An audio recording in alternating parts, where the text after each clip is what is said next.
It's great to be here, and this is such an amazing conference.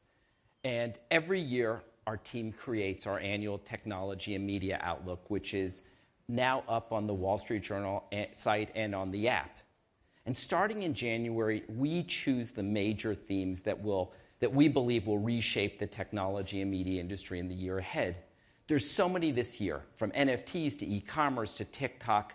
And after talking with Matt Murray, I thought we'd focus on one topic that everybody's talking about, and maybe too much, and that's the metaverse. And there's no doubt there's been a huge hype cycle over the last couple years. And this line represents the hype cycle, and it's not theoretical, it's actually based on Google searches. And you can see there are about 20 years of foundation of the metaverse. We've now hit the peak, and once we go into the trough, we expect to see some sustained development and investment, and it's going to be pragmatic investment. And people and companies who are standing by and waiting for some moment when the metaverse comes along are making a huge mistake. And why?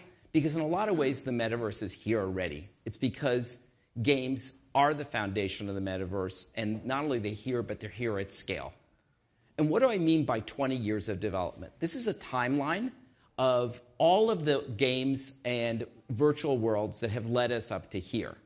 And going back to the early 2000s, we see the birth of virtual worlds such as Roblox and Sims and World of Warcraft and Second Life, and then later Fortnite.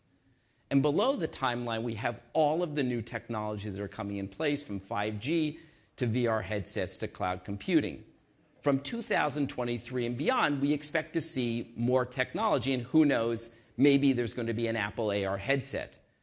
But there's going to be, more importantly, continued investment in practical development, both from the consumer and the enterprise sides. So let's talk about the gaming business. It's huge. We estimate that there are 2.4 billion gamers around the world, but a large number of them are already in virtual worlds today. So 300 million people on an unduplicated basis are in these 5 games, which are largely metaverse environment. The people who are in these 3 virtual worlds are spending about 10 hours a month. That's on average. But it's average. There are people who are living in these worlds for over 40 hours per week. Yes, 40 hours. They're just not getting much sleep. Putting aside all the hype I mentioned, I do believe that the metaverse will lead to a new technology paradigm. And here's why. Ultimately, all digital activities, and some real ones, will move into the virtual worlds and the metaverse. And it's going to impact everything from search, social, messaging, e-commerce, media, software. All of it, one way or the other, is going to be in virtual worlds. But stepping back, there's only one viable path to the metaverse, and that's games. And why?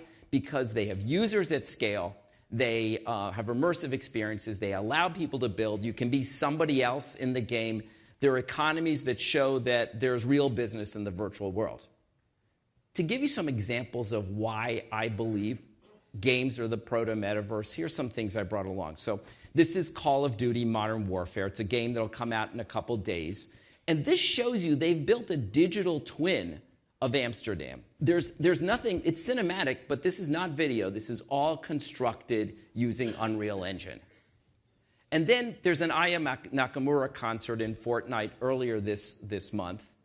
And some of these concerts have attracted over 12 million people. And this is an example I love. This is in Grand Theft Auto. This is, what I love about this example is people have shown us through research that they want to do real gambling inside of video games. But when you look at the game business, yes, it's huge. So we forecast it's going to be a $218 billion business globally by 2026. What's more important in terms of gaming and metaverse is that 77% of gamers participate in non-gaming activities inside of games. And these are some of the activities that they're doing inside of games. It's shared social experiences, they're creating avatars, they're building buildings, they're creating virtual goods, or they're just getting together with friends. Here's a couple of examples. This is NBA 2K 2022. And you can, apart from the game, you can get together with your friends, you can create music together, you can have a coffee together. It has nothing to do with the gameplay. Here's another example. This is Minecraft. A group of students at Columbia University built their campus in Minecraft, and they even held a virtual graduation there in 2020. One of my team members, Bridget Lynch, she was part of that graduation.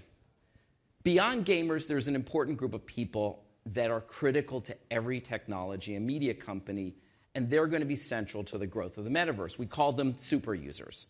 And they're about 22% of all users, and they way over-index on their time and money spent. So when you account for multitasking, the super user is spending about 18 hours a day with technology and media, while all other users are spending about 9 hours a day. But here's why they're metaverse natives. 80% of them are spending their time in these metaverse environments, these virtual worlds. And this is the group of people that are going to lead everybody else into the metaverse. And there's another reason why they're metaverse natives. These purple bars show all of the behaviors that those metaverse natives are interested in. It's everything from creating social and transactions. But you can see these blue bars and the super users and metaverse natives, they way over-index in terms of their interest in doing these activities versus all other users. When you step back and look at our research, it shows that 35% of people want to create and personalize in the metaverse, whether it's an avatar or a place or a virtual item. And the tools to do so are really totally accessible. This shows 3 handsets, Zepeto, Fortnite, and Roblox. And it shows you the relatively sophisticated avatars that you can create for yourself in these virtual worlds. And this is building a house in Rust. And all the tools, you can see they come out of quick menus, and you don't have to be an engineer or developer to be a creator in these worlds. So now let's shift to mixed reality. Most VR users bought their headsets for gaming, but 78% of them are using their headsets for non-gaming activities. These are the metaverse activities. And VR is already a habit. Looking here, over 50% of the people who own a headset are using it at least once a week. Historically, VR has been a very solitary and isolating experience, but this is XR space, and you can see that VR is it's highly social. You can bring people together, they can have a coffee together, they can watch a film together. It's very different than the old VR experience. And this is Microsoft Mesh. It's a functionality that enables people in different places to experience an immersive way of working together. And over time, this is going to be far superior to what you could do in standard video conferencing. The same is true for Meta Horizons World, people sitting around a table even though they're scattered around the globe. And although mixed reality is going to enhance the metaverse experience, most people are going to experience metaverse environments in 2D. The best way to think about this is how a game console creates a great gaming experience, but a PC and mobile game enables it to scale.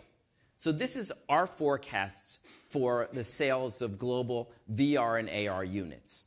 And what you're going to see, the sales will reach about 44 million by 2026.